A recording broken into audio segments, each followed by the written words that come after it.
Em nome do Pai, do Filho e do Espírito Santo. Amém.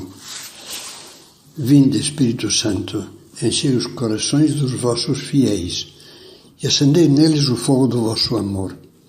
Enviai o vosso Espírito e tudo será criado, e renovareis a face da terra.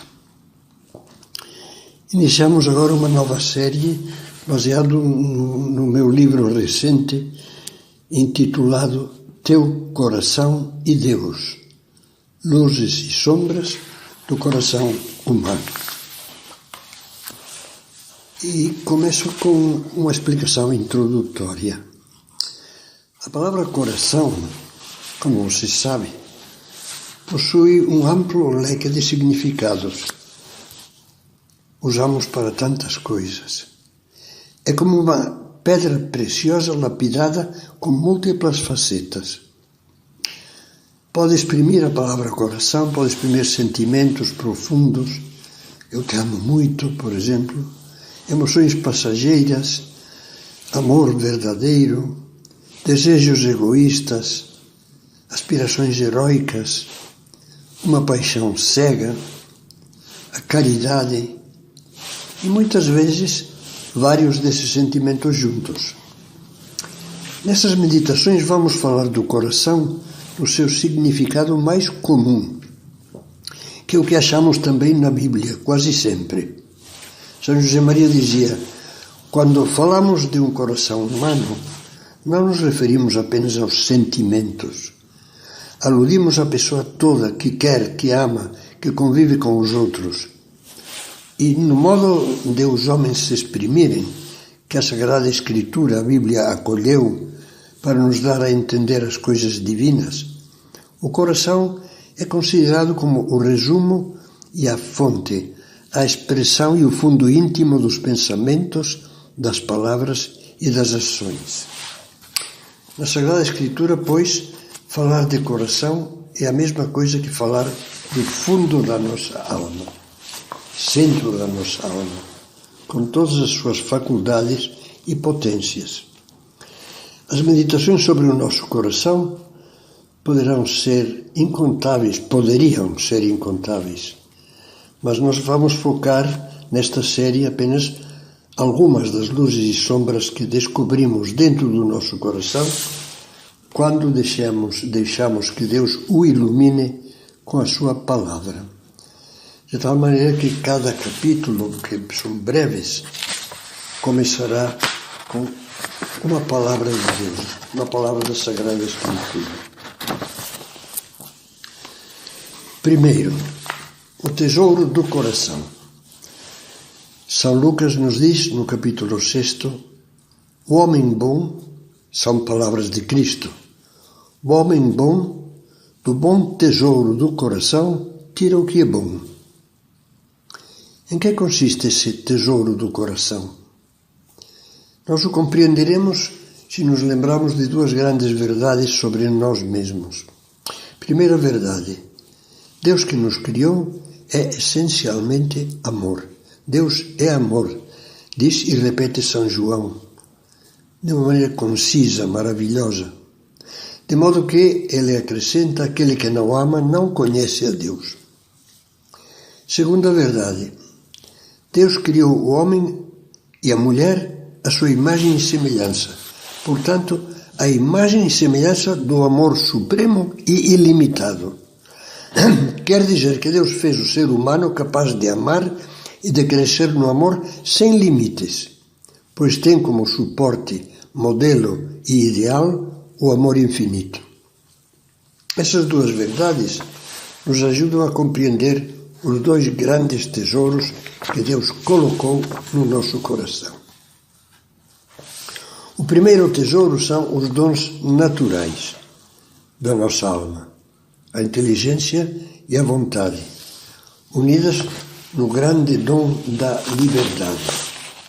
Entender para saber querer e escolher, e unidas à afetividade, à vida emotiva. São bens inseparáveis.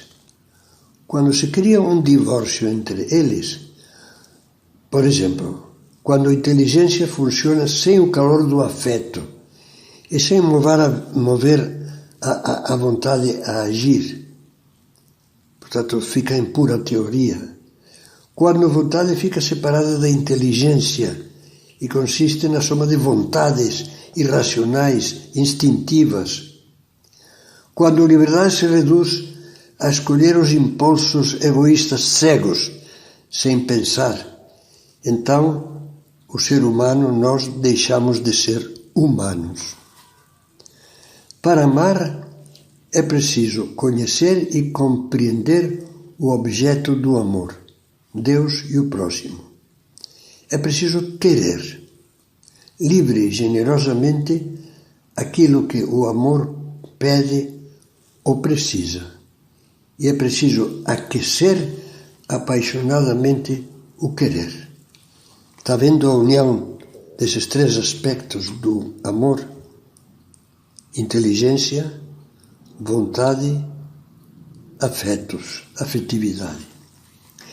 Esse é o primeiro tesouro. O segundo são os dons sobrenaturais, dons gratuitos dados por Deus ao cristão, que levam o ser humano a um plano mais elevado de união com Ele, fazendo-o participar da própria vida divina, de modo a se tornar, pela graça do Espírito Santo, participante da natureza divina, como diz São Pedro. Esses dons, depois da primeira queda do homem, o pecado original, foram recuperados para nós por Jesus Cristo, ao oferecer-se na cruz como sacrifício de reparação, de expiação pelos nossos pecados. Com esse ato de amor até o extremo, Ele nos obteve o maior dom, o Espírito Santo. Amor substancial de Deus que, como diz São Paulo, foi derramado em nossos corações, como fonte de uma nova vida, a vida sobrenatural dos filhos de Deus. Além disso, o batismo, juntamente com a graça do Espírito Santo, no batismo, nos são infundidas também na alma como uma semente as três virtudes teologais: fé, esperança, caridade. Quer dizer, essa capacidade de ter fé, de ver com os olhos de Deus, de ter esperança, de confiar no amor de Deus e no seu poder, da caridade, de sermos nós um reflexo do amor de Deus. E, além disso, todas as virtudes humanas elevadas ao plano sobrenatural: prudência, justiça, fortaleza, temperança e as demais que se ligam a essas quatro. Dizíamos que são como sementes que podem e devem desenvolver-se correspondendo à graça de Deus até atingirmos a santidade. Também nos são infundidos os dons do Espírito Santo, que facilitam que a alma avance rumo a Deus como o sopro da brisa impele a vela de um barco. Com isso, Deus torna possível a cada cristão viver o ideal sintetizado por São Paulo. Sede imitadores de Deus como filhos muito amados e progredi no amor, a exemplo de Cristo que nos amou e se entregou a si mesmo por nós.